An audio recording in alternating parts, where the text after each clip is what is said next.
లో కృత్రిమగా వాటిని నేర్చుకుందాం. ఒకటి, తీర్పు అనే దాని గురించి రాసుకున్నప్పుడు తీర్పు విషయంలో దేవుని యొక్క పాత్ర ఏంటి? తండ్రి అయిన దేవుడు ఉన్నాడు కదా, యెహోవా దేవుడు. యెహోవా దేవుని విషయంలో, తీర్పు విషయంలో యెహోవా దేవుని పాత్ర ఏంటంటే, యోహాను సువార్త మనం చదివినట్లయితే 5వ అధ్యాయము 22వ వచనం చూడండి. యోహాను సువార్త 5వ అధ్యాయము 22వ వచనం. తండ్రి ఎవరికి తీర్పు తీర్చడు అంటే, ఈ వాక్య భాగాన్ని బట్టి తండ్రి అయిన దేవుడు ఏం చేయడు?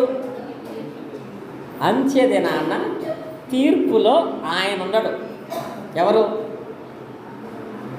మన తండ్రి అయినటువంటి దేవుడైన యెహోవా తీర్పు తీర్చడు. దేవుడు తీర్పు తీర్చడు. దేవుడు తీర్పు తీర్చడు. తండ్రి ఎవరికి తీర్పు తీర్చడు అని రాయబడింది అక్కడ. మరి ఎవరికి తీర్పు తీర్చినప్పుడు, ఆయన తీర్పు గురించిన ప్రస్తావన తీసుకొచ్చినప్పుడు తీర్పు విషయంలో ఆయన పాత్ర ఏంటి? తీర్పు తీర్చే పని ఆయనది కాదు. మరి తీర్పు విషయంలో ఆయన ప్రాధాన్యత ఏంటో తెలుసా? తీర్పు విషయంలో ఆయన ప్రాధాన్యత ఏంటంటే, మన రాజ్యాంగాన్ని రాసినటువంటి గౌరవనీయులు ఎవరు? డాక్టర్ బిఆర్ అంబేద్కర్ గారు. ఆయన రాజ్యాంగం రాసి మనకిచ్చారు.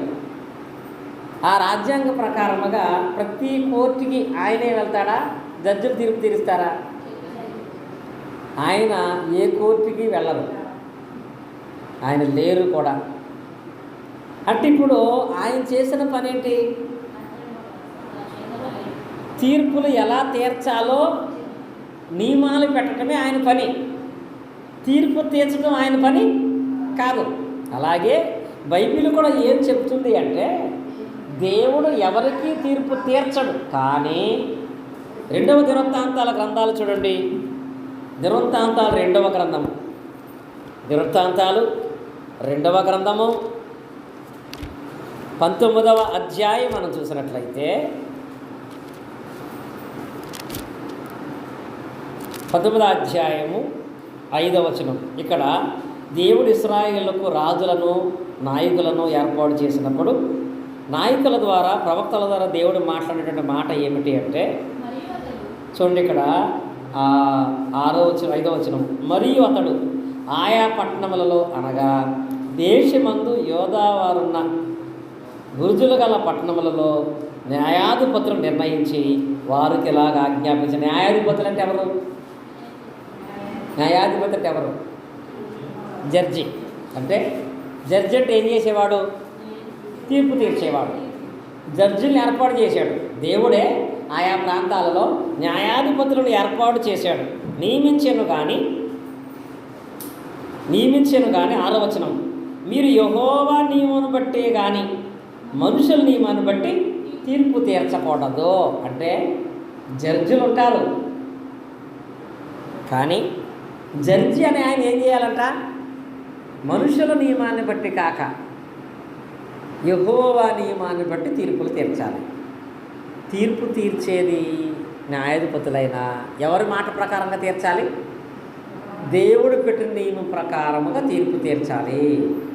అంటే తీర్పు అనేటువంటి ఈ సందర్భంలో దేవుని పాత్ర ఏంటంటే, తీర్పు ఎలా తీర్చాలో నియమాలు తండ్రి దేవుడు ఇస్తాడు తప్ప ఆయన ఏం చేయడు?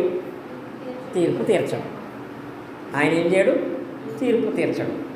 ఆయన తర్వాత యేసుక్రీస్తు వారి గురించి ఆలోచన చేసినట్లయితే, యేసుక్రీస్తు వారి యొక్క మొదటి రాకడ యందు, అనగా భౌతికంగా మానవుడుగా ఈ లోకంలో పుట్టినప్పుడు ఆయన కూడా తీర్పు అనే సందర్భం రాగానే ఏమనేవాడో తెలుసా? చూడండి, యోహాను సువార్త 3వ అధ్యాయం 17వ వచనములో. యోహాను సువార్త 3వ అధ్యాయం 17వ వచనములో ఆయన ఏమనేవాడు? లోకము తన కుమారుడు ద్వారా రక్షణ పొందుటకే కానీ లోకమునకు తీర్పు తీర్చుటకు దేవుడు ఆయనను ఈ లోకములోనికి పంపలేదు. అంటే యేసుక్రీస్తు వారు కూడా ఈ లోకానికి మొదటి రాకడలో ఎందుకు వచ్చాడంటే, ఆయన రక్షణ కలగ చేయటానికి తప్ప దేనికి రాలేదు?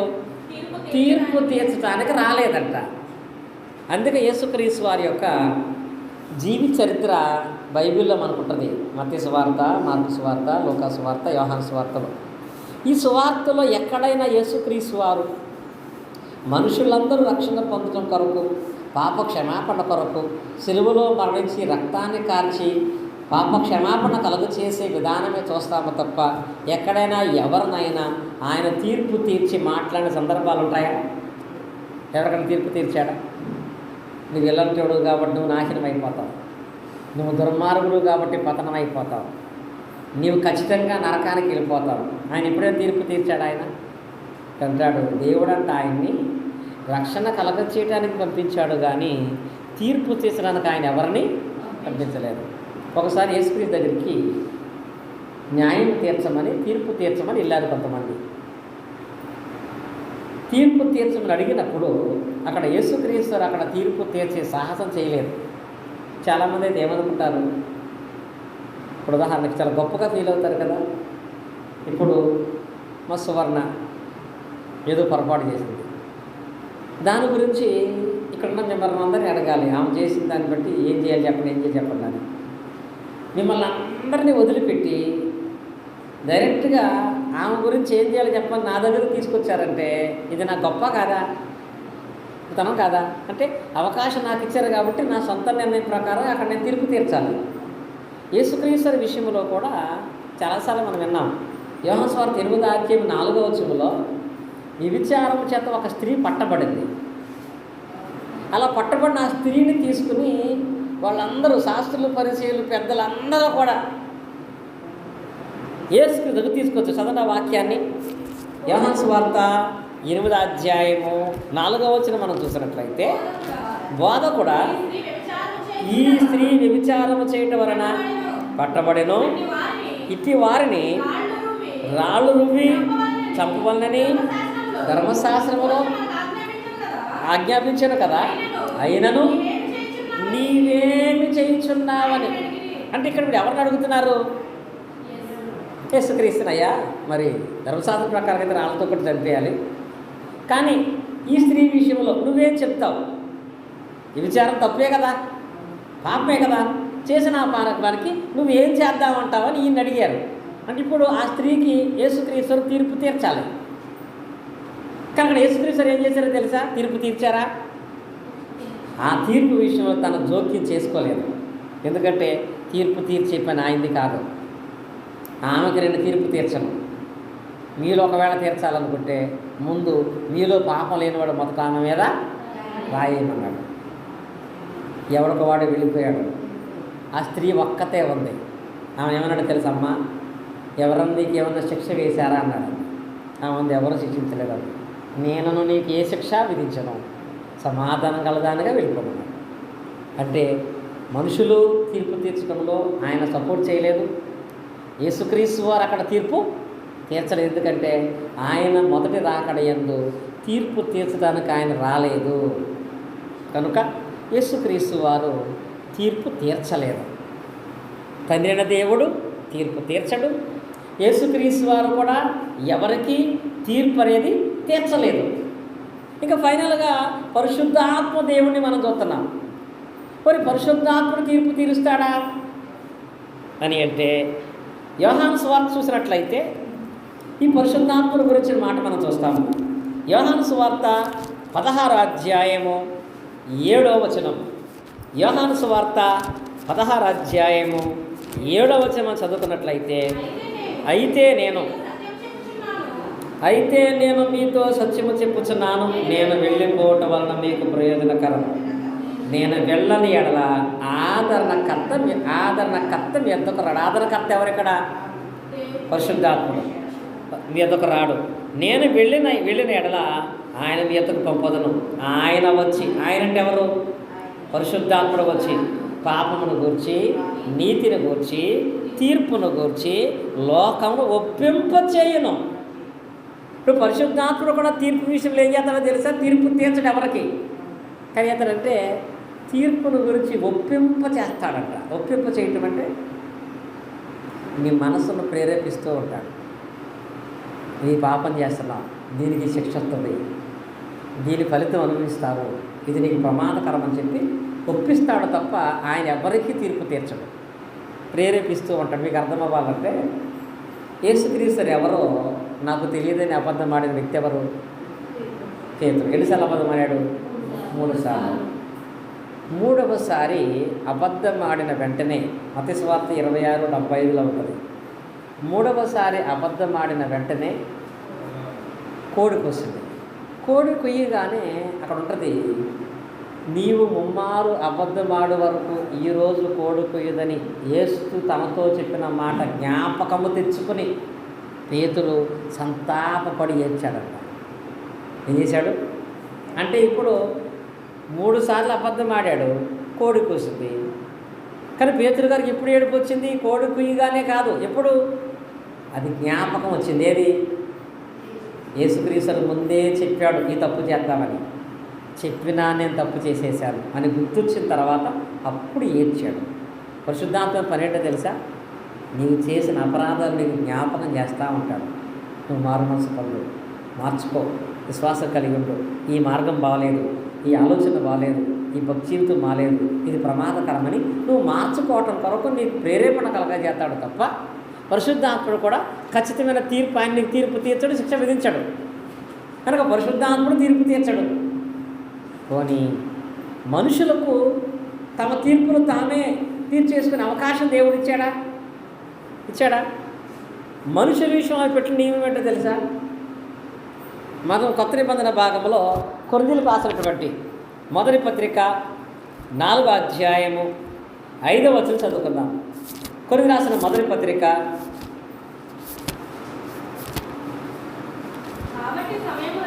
4వ అధ్యాయము 5వ వచనంలో కాబట్టి సమయము రాకమునుపు అన్నాడు వాక్య భాగంలో. అనగా ప్రభువు వచ్చే వరకు అంటే ఏ వచ్చే వరకు? క్రీస్తు యొక్క 2వ రాకడ వరకు, అంత్య దినం వరకు, ఆ సమయం వచ్చేదాకా ఏమన్నాడు? దేనిని గూర్చి తీర్పు తీర్చకూడదు. ఏం చేయకూడదట? మనుషులు కూడా దేని గురించి తీర్పు తీర్చకూడదు. కొత్త నిబంధనలో ఆయన పెట్టిన నియమం. నువ్వు ఎప్పుడు ఎవరికి తీర్పు తీర్చు. తీర్పు తీర్చేవాడు ఉన్నాడు. తీర్పు తీర్చే సమయం ఒకటి ఉంది, తీర్పు తీర్చే స్థలం ఒకటి ఉంది. ఆ స్థలంలో ఆ సమయంలో అక్కడ తీర్పు జరుగుతుంది. నువ్వెందుకు ముందే తీర్పు తీర్చడం? నిన్నెవరు తీర్పు తీర్చమన్నారు? నిన్నెవరు అక్కడ న్యాయకర్తలుగా ఏర్పాటు చేయమన్నారు? మన దేశంలో కూడా ప్రతి దానికి ఒక స్థలం ఉంది. శిక్ష వేయాలంటే ఎక్కడ వేయాలి? కోర్టులో వేయాలి. వీడేదో పొరపాటు చేశాడు. ఇప్పుడు ఒక అతను ఒక 2 విషయాల్లో చేయరాని నేరానికి ఒక నేరాన్ని చేశాడు. చేసిన నేరానికి కోర్టులు ఒక శిక్ష విధించారు. అది చూసాం మనం. ఉదాహరణకి మనం చూశాను ఒక సోషల్ మీడియాలో. పరిస్థితి ఎలా ఉందంటే యవనస్తులు ఎంత భయంకరంగా ఉన్నారంటే, ఒక ముసలతను పాపం సైకిల్ తొక్కుంటూ వెళ్తుంటే బండి మీద వెళ్ళే ఇద్దరు వెళ్ళిపోయి ఆ ముసలి సైకిల్ వేసుకెళ్తాడు, పక్కన బండి వేసుకెళ్తా ఈ భర్తని ఎప్పుడు స్ప్రే చేస్తారు చూసారా? తెల్లగా వస్తుంది. ఆ హైవే రోడ్లో సైకిల్ మీద వెళ్తుంటే పక్కన బండి మీద వెళ్తా ఈ స్ప్రే ఆ ముసలి అతని ముఖం మీద కొట్టేశారు బాగా. కళ్ళు కనపడతాయి అతనికి. అతను కంగారు పడుతూ పక్కకి వెళ్ళిపోయాడు. కానీ ఇది అంతా వెనకాల ఒక వ్యక్తి వీడియో తీశాడు. ఎప్పుడైతే వీడియో తీశాడో ఇది పోలీసులకు ఇస్తే ఆ బండి నెంబర్ను బట్టి ఆ ఇద్దరు కుర్రోళ్ళని తీసుకొచ్చి పోలీస్ స్టేషన్లో చితక్ కొట్టేశారు. తర్వాత పోలీస్ స్టేషన్ నుంచి వాళ్ళు నడవలేక నడుచుకుంటా వస్తున్నారు. అంటే తప్పు వాళ్ళు చేశారు, వీడియో ఒక అతను చేశాడు, కొట్టింది ఎవరు? పోలీసులు కొట్టారు. మన దేశంలో ఎవరినైనా కొట్టే అర్హత ఒక పోలీస్ యంత్రాంగానికి ఇచ్చాడు, రాజ్యాంగంలో ఉంది. వాళ్ళ కూడా తప్పు లేదు, అది మనం చూసాం. ఇప్పుడు నెక్స్ట్ ఎవరో ఒక ఇద్దరు వేరే చోట ఇంకొక ఏదో తప్పు చేశారు. ఎలాగో పోలీసులు ఇలా తప్పు చేస్తే వాళ్ళని కొట్టారు కాబట్టి అని చెప్పి ఇప్పుడు మనం వీళ్ళని కొట్టేస్తే ఊరుకుంటారా? అంటే కొట్టాలన్నా తీర్పు విధించాలని ఎవరు విధించాలి? కొన్ని ప్లేసులు ఉంటాయి వారికే వాళ్ళు తప్ప మనం చేతుల్లోకి తీసుకుంటే మన మీద నేరం ఉంటుంది. అలాగే దేవుడు కూడా ఏమన్నాడంటే ఏ విషయంలో అయినా సరే నువ్వు ఎవరికి తీర్పు తీర్చకు. ఇది చాలా జాగ్రత్తగా ఉండాలంట. మనం చేసేటువంటి తప్పుల్లో ఇది ప్రధానమైన తప్పు కనపడదు చాలామంది దగ్గర. ఎవరు ఎలాంటి వాళ్ళైతే వాళ్ళు ఎలాంటి వారిని మనం ఎందుకు అనాలి? ఎవరి గురించి దేని గురించి నువ్వు ఎప్పుడూ తీర్పు తీర్చొద్దండి. ఎందుకంటే వాళ్ళ గురించి వీళ్ళ గురించి దేవుడు నిన్ను అడగడు కదా, అడుగుతాడా? ఇప్పుడు ఈరోజు ఆరాధనకు వచ్చి వాళ్ళ విషయంలో, ఆరాధనకు రాని వాళ్ళ విషయంలో దేవుడు ఎవరిని బట్టి వారినే తీర్పు అడుగుతాడు కదా, అంతేనా? కాబట్టి ఎలాంటి మనిషి అయినా మనం అనుకుంటూ ఉంటాం, ఆమె ప్రార్థనకి వెళ్తుంది కానీ ఆమె అంత దుర్మార్గురాలు ఈ ఊరిలో లేదంట. ఎందుకు నువ్వు ఆమె దుర్మార్గులు నువ్వేం తీర్పు తీర్చిన ఆమెకి? వాడు దేవుడు సేవ చేస్తాడు కానీ వాడికంటే స్వార్థపడు ఇంకెవరు లేరు. నువ్వెందుకు తీర్పు తీరుస్తావు? ఉంది కానీ చెప్పడానికి నీతి కవులు చెప్తుంది కానీ అన్ని చీకటి కార్యక్రమాలు చేస్తుంది. ఎంతమంది పాపాత్రుడిని అంటారు. ఇలా ఒక స్త్రీకి, ఒక పురుషుడికి, ఒక సహోదరుడికి నీవెందుకు తీర్పు తీరుస్తావు? వాడంత దుర్మార్గుడు నువ్వు అనాల్సిన అవసరం ఉందా? అంత పాపం చేసే అమ్మాయి నువ్వు అనాల్సిన అవసరం ఉందా? అంత స్వార్థమైన వ్యక్తి నువ్వు అనాల్సిన అవసరం ఉందా? కనుక ఎవరి విషయంలో కూడా వారు ఇలాంటి వారిని నువ్వు అనాల్సిన అవసరం లేదు, వాళ్ళ గురించి చెప్పాల్సిన అవసరం లేదు. చాలా సందర్భాల్లో ఎక్కువగా స్త్రీల దగ్గర వస్తూ ఉంటాయి ఈ మాటలు. వీళ్ళిద్దరి గురించి మాట్లాడుకునేటప్పుడు వీళ్ళ గురించి మాట్లాడుకోరు, వాళ్ళ గురించి మాట్లాడుకుంటూ ఉంటారు. నువ్వు ఎక్కడ ఎవరి గురించి మాట్లాడుకుంటూ ఉన్నా ఆ మాటలు ఎవరు వింటారు? దేవుడు వింటాడు కదా. ఒకవేళ అలా మాట్లాడే పరిస్థితి వచ్చినప్పుడు, అలా ఒక వ్యక్తి గురించో, ఒక స్త్రీ గురించో, ఒక పురుషుడు గురించో అక్కడ మీరిద్దరూ తీర్పు తీర్చేసే పరిస్థితి వస్తే ఆ పాపం నీకు అంటుకోకుండా ఉండాలంటే నువ్వేం చేయాలి తెలుసా? మన దగ్గర లేని వాళ్ళ గురించి మనకెందుకు? వాళ్ళు తప్పు చేస్తే వాళ్ళకి దేవుడే తీర్పు తీరుస్తాడు. వాళ్ళ మంచి చేస్తే వాళ్ళ విషయంలో దేవుడే చూసుకుంటాడు. వాళ్ళ కోసం మనకెందుకు అనుకుని మన వరకు మనం చూసుకోవాలి తప్ప ఎప్పుడు ఎవరి గురించి ఏ విధమైన తీర్పులు మనం తీర్చకూడదు. స్పష్టంగా చెప్పాడు కదా, మీరు ఆ కాలం రాకమునుపు, క్రీస్తు రాకమునుపు దేని గురించి కూడా మీరు, దేని గురించి అంటే ప్రార్థనే కానీ, కుటుంబమే కానీ, జీవితమే కానీ, వ్యాపారమే కానీ, అది ఏదైనా సరే మీరు తీర్పు తీర్చకండి. ఆమె అలా చేస్తుంది, ఈయన అలా చేస్తాడు, నీకెందుకు? దేవుడు చూసుకుంటాడు, దేవుడు దాన్ని తీర్పు తీరుస్తాడు. ఆయన కంటే ముందు నువ్వు తీర్పు తీరిస్తే ఇది నీకు తప్పు అవుతుంది. కనుక ఎవరి విషయంలో కూడా మనం ఆ విధమైన ఆలోచన ప్రస్తావన తీసుకురాకూడదు. అందుకే చెప్పాడు, మనుషులుగా ఉన్న మీరైతే దేని గురించి కూడా మీరు తీర్పు తీర్చకండి అని చదువుకున్నారు. ఇప్పుడు అంటే రెండో దాంట్లో 4 విషయాలు చెప్పాను నేను. ఒకటి, తండ్రి అయిన దేవుడు చేసే పని ఏంటి? తీర్పు తీర్చడు కానీ తీర్పు సంబంధించిన నియమాలు పెట్టేది దేవుడే. యేసుక్రీస్తు మొదటి రాకడలో చేసిన పని ఏంటి? తీర్పులోకి వెళ్లకుండా రక్షణ మార్గాన్ని ఏర్పాటు చేయడానికి వచ్చాడు తప్ప ఆయన ఎవరికి తీర్పు తీర్చలేదు. ఇప్పుడు బైబిల్ ద్వారా పరిశుద్ధాత్ముడు చేసే పని ఏంటి? తీర్పు విషయంలో ఒప్పిస్తున్నాడు తప్ప ఆయన ఎప్పటికీ ఎవరికి తీర్పు తీర్చడు. కొన్ని మనుషులుగా మనం ఏం చేయాలి? ఎవరికి నువ్వు తీర్పు, వాడు ఎలాంటి వాడైనా దేవుడు చూసుకున్నాడు, నీకెందుకు? చివరికి మూర్ఖుడా అని కూడా అనకూడదు. ఏమనకూడదు? ఎందుకని? 6 మూర్ఖుడు నువ్వు డిసైడ్ చేసేస్తావా? మూర్ఖుడా అని. అందుకే యోబు గారు ఏమన్నాడు తెలుసా? మూర్ఖురాలా అన్నాడా? నిజంగా మూర్ఖురాలే కదా. ఎంత మూర్ఖురాలు కాకపోతే భర్త చావమంటుంది, ఇంకా అంత మాత్రాన్ని అన్నాడా యోబు గారు? మూర్ఖురాలు మాట్లాడినట్టు మాట్లాడదు. మూర్ఖురాలని ఆమె నిర్ణయించడానికి కూడా యోబు ధైర్యం చేయలేదండి. ఎందుకు తెలుసా? నా భార్య గురించి నేనేం తీర్పు తీర్చాలి? తన భార్యకు తానే తీర్పు తీర్చి తన భార్యను తానే పేరు పెట్టలేదండి. ఎందుకంటే ఆ భార్య ఎలాంటిదో నాకంటే బాగా దేవుడికి తెలుసు, నా భర్త ఎలాంటిదో నాకంటే బాగా దేవుడికి తెలుసు, చుట్టుపక్కల దేవుడు చూసుకుంటాడు. కనుక తీర్పు తీర్చే పని మనది కాదు అని మనల్ని మనం ఎవరమో తీర్పు తీర్చకూడదు. మన నిర్దోషత్వాన్ని ముందు మనం కాపాడుకోవాలి. ఎవరికైనా వేలెత్తి చూపించే ప్రయత్నం చేశామా, తీర్పు తీర్చే ప్రయత్నం చేశామా, అదే మనను పాపులుగా, దోషం చేసిన వాళ్ళగా ఏర్పాటు చేస్తుంది. ఇంకా చివరికి వచ్చేస్తున్నాం మనం. ఇప్పుడు తీర్పు అనేది ఎవరు తీరుస్తారు? ఇప్పుడు తీర్పు అనేది ఎవరు తీరుస్తారు అంటే యోహాను సువార్తలో మనం ఎట్లయితే 5వ అధ్యాయంలో, యోహాను సువార్త 5వ అధ్యాయము 22వ వచనం. తండ్రి ఎవరికి తీర్పు తీర్చడు కానీ తండ్రిని కనపరచినట్లుగా అందరిలో కుమారుడు కనపరచవలని తీర్పు తీర్చుటకు సర్వాధికారము కుమారుడికి అప్పగించి ఉన్నాడు. అంటే ఇప్పుడు తండ్రిన దేవుడు ఇప్పుడు, అప్పుడు కాదు, ఇప్పుడంటే యేసుక్రీస్తు వారి మొదటి రాకడలో తీర్పు తీర్చడానికి రాలేదు, రక్షించడానికి వచ్చాడు. ఇప్పుడు యేసుక్రీస్తు రెండవసారి రాబోతున్నాడు. ఈ రెండవ రాకడలో తండ్రి అయిన దేవుడు యేసుక్రీస్తుకి ఏమి ఇచ్చాడంట? తీర్పు తీర్చే అధికారం ఇచ్చాడంట. ఇచ్చాడు. తీర్పు తీర్చేటువంటి సర్వాధికారం అనేది యేసుక్రీస్తు వారికి ఇవ్వబడింది. కనుక ఇప్పుడు మనుషులందరికీ తీర్పు తీర్చేది ఎవరు? యేసుక్రీస్తు వారు తీర్పు తీరుస్తారు. తండ్రిన దేవుడు కాదు, పరిశుద్ధాత్ముడు కాదు, మనుషులు కాదు, తండ్రిన దేవుడే అంచె తీర్పు తీరుస్తాడు. ఈ అంచె తీర్పు ఎక్కడ జరుగుతుందో తెలుసా?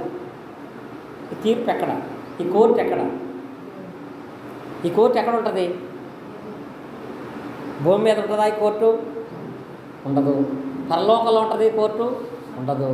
ఈ కోర్టు అనేది భూమి మీద ఉండదు, పరలోకంలోనూ ఉండదు.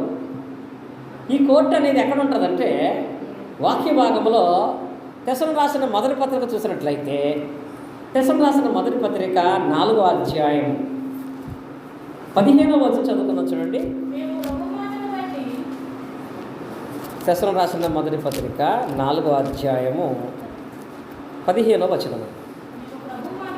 మేము ప్రభు మాటను బట్టి మీతో చెప్పినదేమనగా, ప్రభువు రాకడ వరకు సజీవమైండు మనము నిద్రించిన వారి కంటే ముందుగా ఆయన సన్నిధిని చేరము. ఆర్భాటముతోను పదాంతో శబ్దముతోను దేవుని బోరతోను పరలోకము నుండి ప్రభువు దిగవచ్చును. క్రీస్తునందు మృతులైన వారు మొదట లేదురో ఆ మీదట సజీవమై నిలిచిండు మనము వారితో కూడా ఏకముగా ప్రభువుని ఎదుర్కొంటకు ఆకాశ మండలమునకు, ఎక్కడికి? ఆకాశ మండలములకు మేఘముల మీద కొనుక్కోబడతామంట. అంటే ఇప్పుడు తీర్పు అనేది ఎక్కడ జరుగుతుందో తెలుసా? ఎక్కడ? ఆకాశ మండలంలో. ఇంకా మనం చెప్పాలంటే మధ్యాకాశంలో తీర్పు. మీకు ఇది పూర్తిగా అర్థం అవ్వాలంటే, యేసుక్రీస్తు వారు రెండవ రాకడ వచ్చే టైంలో యేసుక్రీస్తు వారు పరలోకంలో ఉన్నారు. పైన పరలోకంలో యేసుక్రీస్తు వారు ఆయన రాకడ సమయంలో పరలోకానికి బయలుదేరతాడు. ఎప్పుడైతే యేసుక్రీస్తు వారు పరలోకానికి బయలుదేరాడో మీకు అర్థం అవ్వాలంటే, విజయవాడ నుంచి యేసుక్రీస్తు వారు బయలుదేరారు. ఎప్పుడైతే ఆయన అక్కడి నుంచి బయలుదేరాడో అక్కడి నుంచి ఒక ఘోర శబ్దం వినపడద్దంట. గంభీరమైన శబ్దం ప్రపంచమంతా వినపడింది. ఎప్పుడైతే ఘోర శబ్దం వినపడుతుందో ఆయన బయలుదేరగానే ఇక్కడ ఉన్నటువంటి వాళ్ళలో చనిపోయిన వాళ్ళందరూ ముందు లేస్తారంట. చనిపోయిన వాళ్ళంటే రాత్రి చచ్చిపోయిన వాళ్ళు, నిన్న చచ్చిపోయిన వాళ్ళు కాదండి. బైబిల్లో మొట్టమొదట చనిపోయింది ఎవరు? ఎవరు? హేబేలు. హేబేలు మొదలుకొని ఈరోజు వరకు కూడా చనిపోయిన వాళ్ళందరూ కూడా మృతుల్లోకంలో, పాతాళలోకంలో ఉన్నారు. ముందు ఆ స్వరం వినబడగానే మృతులైన వాళ్ళందరూ తిరిగి లేస్తారు. వీళ్ళు ఎప్పుడైతే లేచి ఇక్కడ దాకా వచ్చారో భూమి మీద ఉన్న మనం కూడా ఏమవుతాం? ఈ దేహాన్ని వదిలిపెట్టి మనం కూడా మేఘాల మీద కొనుక్కోబడుతూ అక్కడ ఉంది. ప్రభువుని ఎదుర్కొంటాడు. ఎదుర్కోవటానికంటే మనం గుడివాడలో ఉన్నాం, ఆయన విజయవాడలో ఉన్నాడు. యేసుక్రీస్తు వారు విజయవాడలో బయలుదేరగానే స్వరం వినపడింది. ఆ స్వరం వినపడగానే మనం ఇప్పుడు గుడివాడ నుంచి బయలుదేరతాం. ఇద్దరు ఎక్కడ కలుసుకుంటాం? ఎక్కడ కలుసుకుంటాం? ఇప్పుడు మధ్యలో. అంటే విజయవాడలోనూ కలవము, గుడివాడలోనూ కలవం. ఎందుకంటే ఆయన గుడివాడ రాడు, మనం విజయవాడ వెళ్ళాం. మధ్యలో ఒక ప్రాంతంలో కలుసుకుంటాం. మనకు మధ్యలో ఉన్న ప్రాంతం ఏంటి? తరిగొప్పల్లాగా మధ్యాకాశంలో కలుసుకుంటాం. అక్కడ ఉంటుంది, అక్కడ జరుగుతుంది తీర్పు. ఈ తీర్పు దగ్గరికి అందరూ వస్తారు. భూమి మీద నుంచి, మృత్యుపాతాళ లోకంలో నుంచి. యేసుక్రీస్తు మాత్రమే దూతలతో కూడా వస్తాడు. ఇది ఎప్పుడు జరిగేది? యేసుక్రీస్తు వారి యొక్క రెండవ రాకడ యందు జరుగుతుంది. దీనికి పెట్టిన పేరు ఏంటంటే, కొరింథీయులకు రాసినటువంటి 2వ పత్రిక 5వ అధ్యాయము 10వ వచనం చూడండి. కొరింథీ రాసిన 2వ పత్రిక 5వ అధ్యాయము 10వ వచనం చదివినట్లయితే, ఎందుకనగా తాను జరిగించిన క్రియల చొప్పున అవి మంచివైనను చెడ్డమైనను సరే జరిగించిన ప్రతి క్రియలను బట్టి మనం ఏ న్యాయపీఠం? అది క్రీస్తు న్యాయపీఠం ఎదుట ప్రత్యక్షమగుదుము. దాని పేరేంటి? క్రీస్తు న్యాయపీఠం. ఏ న్యాయపీఠం కాదు అది? తండ్రి అయిన దేవుడి న్యాయపీఠం కాదు. మధ్యాకాశంలో క్రీస్తు న్యాయపీఠం మనందరం ప్రత్యక్షమవుతాం. అక్కడ యేసుక్రీస్తు వారు మనుషులందరికీ కూడా తీర్పు తీరుస్తాడు అని రాయబడింది. కనుక ఇప్పుడు తీర్పు తీర్చేది ఎవరు? యేసుక్రీస్తు. ఎప్పుడు తీర్పు తీరుస్తాడు? ఆయన రాకడలో. ఎక్కడ తీర్పు తీరుస్తాడు? మధ్యాకాశంలో. తీర్పు ఎలా తీరుస్తాడు? అక్కడ సాక్ష్యాలు ఏంటి? తీర్పు తీర్చడానికి గల మూలాధారాలు ఏంటంటే, చివరిగా చూడండి, ప్రకటన గ్రంథాన్ని చదువుకుందాం మనం. ప్రకటన గ్రంథము 20వ అధ్యాయంలో యేసుక్రీస్తు న్యాయపీఠము దగ్గర తీర్పు తీర్చడానికి ఉన్నటువంటి పుస్తకాలు 2 ఉంటాయి. ప్రకటన గ్రంథము 20వ అధ్యాయము 12వ వచనం చదువుకున్నట్లయితే, మరియు గొప్పవారేమి కొద్దివారేమి మృతులైన వారందరూ దేవుని సింహాసనం ఎదుట పిలువబడి చూచితిని. అప్పుడు గ్రంథములు విప్పబడెను, మరియు జీవగ్రంథము వేరు గ్రంథమును విప్పబడిన రాయబడింది. ఇక్కడ వాక్యం చూసినట్లయితే, ఇక్కడ క్రీస్తు న్యాయపీఠం మీదకి ఎవరు వస్తారంట? గొప్పవారేమి కొద్దివారేమి, పాపులైనా పరిశుద్ధులైనా అందరూ వస్తారు అక్కడికి. అందరూ కూడా తీర్పును చూస్తారు. అందరూ తీర్పులోకి వెళ్తారు కదా. అక్కడ ఆ తీర్పులో 2 పుస్తకాలు ఉంటాయంట. ఒక పుస్తకం పేరుంది అందులో. ఏ పుస్తకం అది? ఒకటి జీవగ్రంథములోను, ఇంకోటి ఏంటి అక్కడ? వేరొక గ్రంథం. జీవగ్రంథము వేరొక గ్రంథం ఇప్పబడిందంట. వేరొక గ్రంథం ఏంటి? 2 పుస్తకాలు చూసి తీర్పు తీరుస్తాడంట అక్కడ. ఒక పుస్తకం పేరు జీవగ్రంథం. జీవగ్రంథంలో ఏముంటాయి? ఎవరి పేర్లు జీవగ్రంథంలో ఉంటాయి? ఎవరి పేర్లు? క్రీస్తుని అంగీకరించి రక్షణ పొందినటువంటి వారి పేర్లు జీవగ్రంథంలో రాయబడి ఉంటాయి. అంటే రక్షణ పొందిన నీతిమంతుల పేర్లన్నీ జీవగ్రంథంలో రాయబడి ఉంటాయి. అక్కడ జీవగ్రంథం తెరుస్తాడు. రక్షణ విషయంలో నీ యొక్క స్థితిని బట్టి. వేరో గ్రంథం ఏంటో తెలుసా? మన చేతిలో ఉంది. ఏంటిది? బైబిల్. ఇదే అది అంటానికి రుజువు ఏంటంటే, మొదట్లో మనం చదువుకున్నాం, యేసుక్రీస్తు వారు అంచె దినమన్న నా మాటే మీకు తీర్పు తీరుస్తున్నాడు. నా మాట అంటే ఆయన మాట, ఆయన వాక్యము. తీర్పులో క్రీస్తు న్యాయపీఠం ఎదుట జీవగ్రంథం ఉంటుంది, ఈ బైబిల్ గ్రంథం ఉంటుంది. ఆ రోజు దేవుడు ఈ బైబిల్ని బట్టి మనకు తీర్పు తీరుస్తాడు.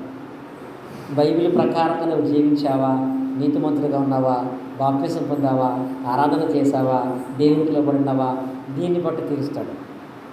బైబిల్ ప్రకారంగా లేను కానీ 100 మందికి భోజనం పెట్టాను, బైబిల్ ప్రకారంగా లేను కానీ అనాథలకు ఆశ్రయం ఇచ్చాను, బైబిల్ ప్రకారంగా లేను కానీ నేను ఎప్పుడూ కూడా పేదవారికి సహాయం చేస్తానని అనుకుంటే అక్కడ తీర్పు తీర్చబడదు. తీర్పులో నిర్దోషులుగా ఎంచబడం మనం. అవన్నీ చేస్తూ కూడా దీని ప్రకారంగా కూడా ప్రవర్తించాలి. బైబిల్ ప్రకారము కానటువంటిది ఏదైనా దేవుడు లెక్కలోకి తీసుకురాడు. అక్కడ నేను తీర్పు తీర్చే విషయంలో బైబిల్ని ప్రమాణంగా పెడతాడు. దీన్ని బట్టి, జీవగ్రంథాన్ని బట్టి నీ క్రియలు చూస్తూ ఉంటాడట. నీ క్రియలు వాని క్రియలు చొప్పున వాని ప్రతిఫలం ఇస్తాడు.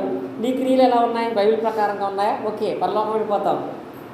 నీ క్రియలు ఎలా ఉన్నాయి? బైబిల్ ప్రకారంగా లేవో నీకు తోసివేయబడతావు అనేటువంటి విధానాన్ని అక్కడ మనము తీర్పులో చూస్తాము. కనుక ఆ అంచె తీర్పునందు గనక ఒకవేళ మన క్రియలు చెడ్డవిగాను, మన ఆత్మీయ స్థితి ప్రమాదకరంగాను, పాపముతో నిండిపోయితే గనక ఈ లోకంలో జైల్లో పడే శిక్షల కంటే కఠినమైన శిక్ష పొందుతాం.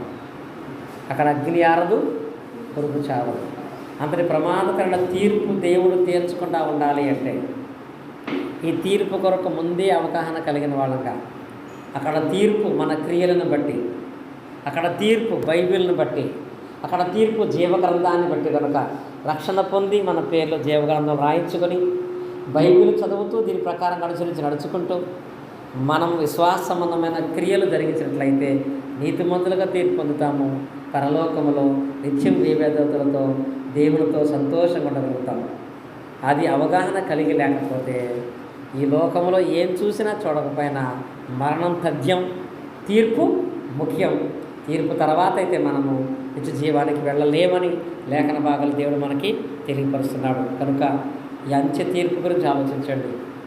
అంచె తీర్పు తర్వాత రాబోయే ప్రమాదం తప్పించుకునేటువంటి వాక్యమైన మార్గంలో మీరు ఎదగండి. దేవుడు దీవిస్తాడు. అలాంటి మార్గంలో మీరు నేను ఎదుగుతూ ఈ జీవితాన్ని కొనసాగిద్దాం. నిత్య జీవం కొరకు ఎదురు చూద్దాం. ఈ జీవితంలో కావాల్సిన వాటిని దేవుడు మనకి సమకూరుస్తాడు. దేవుడి మాటలు మనంత హృదయాలలో ఫలింపు చేయనుగాక. ఆమేన్. ఆసక్తిగా మీ అందరికీ కూడా క్రీస్తు నామమున హృదయపూర్వక వందనాలను తెలియజేస్తున్నాను.